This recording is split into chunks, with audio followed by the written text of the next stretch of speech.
இந்த பங்குனி உத்தர திருநாள் அன்னைக்கு நான் சொன்ன இந்த விஷயத்தை மேற்கொள்ளுங்க. முதல்ல நீங்க ஜெயிக்கணும், பணம் காசு நிறைய வரணும், காசு பணம் நிறைய இருக்கணும், பிரச்சனை இல்லாம இருக்கணும், எதிரி இல்லாம இருக்கணும், கடன் இல்லாம ஓடியணும் அப்படின்னா ஷட்கோணம் 6 விதமான ஷட்கோணங்கள் போட்டுக்கோங்க. எந்த நேரத்தில் போடலாம்? புதன்கிழமையாக வரனால மத்தியானம் நீங்க 1 to 2 போட்டாலும் ஓகே.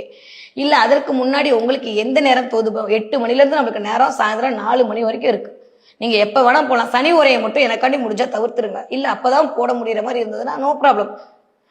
சனிதான் கொடுக்கக்கூடிய ஆன ஒரு கும்பிடு போட்டு நம்ம பண்ணிட வேண்டியதான். ஓகே, ஷட்கோணங்கள் போட்டு அந்த ஷட்கோணங்கள்ல 6 வகையான விளக்குகள் ஏற்றி வைத்து சம்பங்கி பூ நல்லா நோட் பண்ணுங்க. சம்பங்கி பூ, இதுதான் அந்த சம்பங்கி பூ. நான் ஆல்ரெடி சொல்லியிருக்கேன், சம்பங்கி பூ தான் மகாலட்சுமியை வசீகரம் பண்ணுவதற்கான ஒரு மலர்.